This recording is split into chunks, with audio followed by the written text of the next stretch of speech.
আসসালামু আলাইকুম। অজানা বিশ্বের নতুন একটি ভিডিওতে আপনাকে স্বাগতম। আজকের বিষয় ইন্দোনেশিয়া। ইন্দোনেশিয়া দক্ষিণ পূর্ব এশিয়ার একটি দ্বীপরাষ্ট্র। ল্যাটিন, ইন্ডাস এবং মেসোস থেকে ইন্দোনেশিয়া শব্দটি এসেছে। ল্যাটিন শব্দটির অর্থ দাঁড়ায় ভারতীয় দ্বীপ। ডাচ উপনিবেশের কারণে তাদের দেওয়া নামটি ওই অঞ্চলের জন্য প্রচলিত হয়। 1900 সাল থেকে জায়গাটি ইন্দোনেশিয়া নামে পরিচিতি পায়। প্রায় 5000 দ্বীপের সমন্বয়ে গঠিত এই দেশটি পৃথিবীর বৃহত্তম মুসলিম সংখ্যাগরিষ্ঠ রাষ্ট্র। এর রাজধানীর নাম জাকার্তা। সরকারিভাবে ইন্দোনেশিয়ার নাম ইন্দোনেশীয় প্রজাতন্ত্রী। দেশটিতে মানুষ বসতির ইতিহাস বিশ্বের সবচেয়ে পুরনো, যাদের বলা হয় জাভা ম্যান।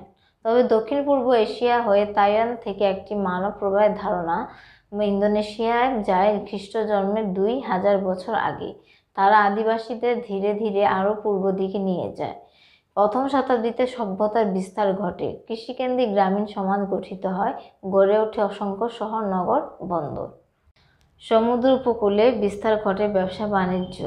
চীনের সাথে ভারতীয় উপমহাদেশের বাণিজ্য সম্পর্ক গড়ে ওঠে ইন্দোনেশিয়া হয়ে। এর ফলে দেশটিতে একদিক থেকে হিন্দু ধর্ম, অন্য দিক থেকে আসে বৌদ্ধ ধর্ম। দুটি ধর্ম জীবন ব্যবস্থায় গুরুত্বপূর্ণ প্রভাব রাখে। ত্রয়োদশ শতাব্দীতে মুসলিমদের আগমন ঘটে। উত্তর সুমাত্রা হয়ে ক্রমে মুসলমানরা ছড়িয়ে পড়ে হাজার হাজার মাইলের বিস্তৃত ইন্দোনেশিয়ায়। 16শ শতাব্দীতে দেশটির প্রধান ধর্ম হয়ে যায় ইসলাম। মধ্যপ্রাচ্য থেকে আসা উন্নত সভ্যতা ও সংস্কৃতি ক্রমে ছাপিয়ে গিয়েছিল বৌদ্ধ আর হিন্দু প্রধান এই অঞ্চলে। এরপর ধাপে ধাপে ইউরোপীয়দের আগমন ঘটে দেশটিতে। ব্রিটিশ আর ডাচরা তাদের সাম্রাজ্য স্থাপন করলেও ধর্ম ও সংস্কৃতিতে তারা কোনো প্রভাব রাখতে পারেনি। বর্নিওকে ইন্দোনেশিয়ার নতুন রাজধানী করা হয়েছে। হাজার দ্বীপের দেশ খ্যাত ইন্দোনেশিয়ার নতুন রাজধানী হিসেবে দ্বীপ শহর বর্নিওর নাম ঘোষণা করেছেন দেশটির প্রেসিডেন্ট জোকো উইদোদো। দেশটির পূর্ব কালিমান্তান প্রদেশের দ্বীপ শহর বর্নিও ঘিরে রয়েছে আরও কয়েকটি দ্বীপ। 26 আগস্ট 2019 জাকার্তা থেকে জাতির উদ্দেশ্যে টেলিভিশন ভাষণে এই ঘোষণা করেন তিনি। ক্রমেই সমুদ্রের জলের বেড়ে যাওয়ায় জাকার্তার অনেক অংশ সমুদ্রে তলিয়ে যাওয়ার আশঙ্কা থেকে সেখান থেকে রাজধানী সরিয়ে নেওয়ার উদ্যোগ নিয়েছে দেশটি।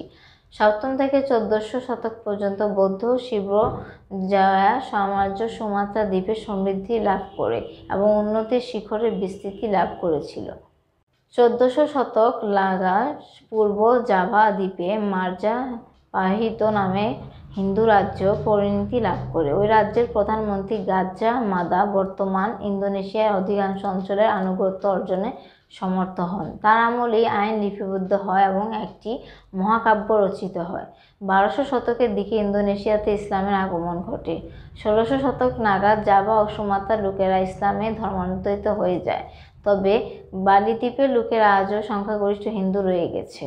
পূর্ব দ্বীপগুলোর 1600-1700 শতকে প্রবল খ্রিস্টান ও মুসলিম ধর্মপ্রচার হয় এবং বর্তমানে ওই দ্বীপগুলোতে উভয় ধর্মেরই বড় সম্প্রদায় আছে। এরকম আরও নানা রকম তথ্য পেতে আমাদের অজানা বিশ্ব চ্যানেলটি সাবস্ক্রাইব করুন। ধন্যবাদ।